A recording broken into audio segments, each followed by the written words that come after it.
Hey folks, let's talk about the Origin 325A. This is a capable little fighter that's pretty maneuverable for its size and can be used as a starter by folks who like it enough to pay its premium cost over the comparable and really popular Avenger Titan. We'll start by checking it out in combat, and then go over the fit I recommend, and then we'll walk through and review the ship. So let's get into it. So, the best way that I like to test ships for combat proficiency is by doing VHRT level bounties. It's because it's one of the most profitable ways to make money in the game, and because I find them a good balance of easy and fun and challenging all at once.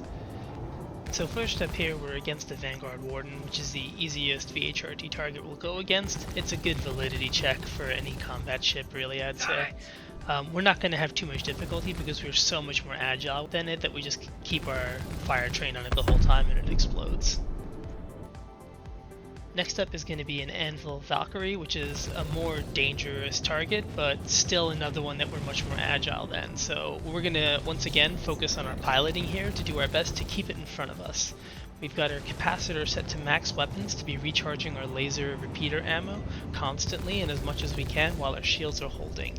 So we're going to try and keep this enemy within our ideal engagement range. I like to be between 600 and 1000 meters if possible when I'm using laser repeaters. I find that I'm able to land most of my shots, and usually against VHRT targets be able to dance around them like I did there.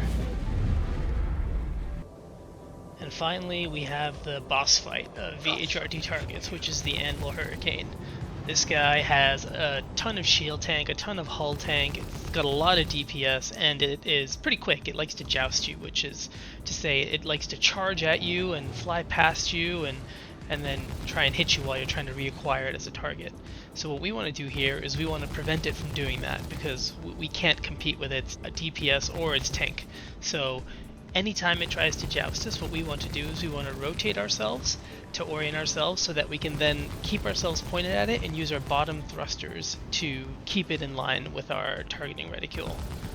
The reason that we want to do this is because the bottom thrusters on a ship are often the strongest thrusters. So by rotating here, thrusting straight upwards, we're able to kind of nullify the movement that it's trying to make, keep it within our sights, and keep that pressure on its shield.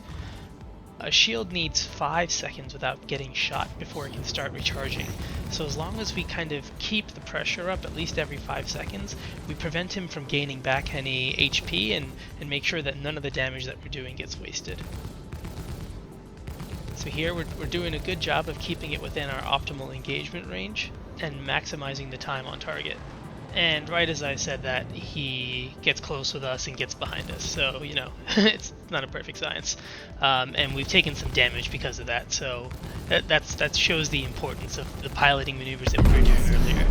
Fortunately, we had taken so much time of taking him down that we're able to kill him pretty soon after. So now let's talk about the fit that I recommend for combat. I like to use the laser repeaters with this ship. You can use cannons as well, but you're going to have a harder time hitting some of the faster, more nimble targets. For missiles, I recommend using EM missiles in 315 because stealth is not very viable, so all ships have big EM signatures. I use the 341 racks because I like having more missiles. For shields, you want to use the grade A civilian shields. They'll give you more shield HP and more recharge rate than anything else, and they also cost the cheapest.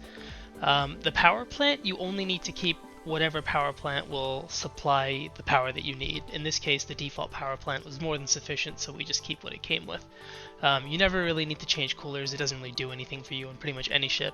And for the quantum drive, I always recommend using the Atlas size 1 quantum drive so that you can get around the verse on one tank. And that's especially true because the default quantum drive on the ship is pretty poor. So now let's check out the interior of the 325A. This is the only entry and exit for the ship. It's a little bit strange for a luxury ship to have that kind of a ladder, but I guess it is also a fighter. You've got a luxury interior with a panoramic roof. You also have a nice little bed for sleeping in. In the back there you can see that you get a coat rack, a gun rack, some wine glasses. You even get a little wine chiller, complete with a kitchenette. And going back to that gun rack, that's going to be pretty cool starting in 315 since you can actually store things in your ship and not lose them. That can include things like a medical gun so you can drug yourself after exploration or combat missions gone wrong. And, you know, even though I don't like Origin's cockpit MFD styling, it does offer a good field of view. It's almost as good as the Avengers. And speaking of the Avenger Titan, I've done some math to try and put into words the comparison between these two ships. But let's just say that the 325A is more maneuverable than the Titan, and more newbie friendly thanks to its maneuvering characteristics. That said, the Titan's actually better for chaining bounties because your limiting factor with the 325A is going to become your hydrogen fuel. I hit under 50% hydrogen during a string of only 5 bounties in the 325A, but I'd say you could still get 10 to 15 bounties before needing to refuel depending on how efficient you are and if you fly decoupled or not, and if you kill every target in the mission or just the named target and so forth.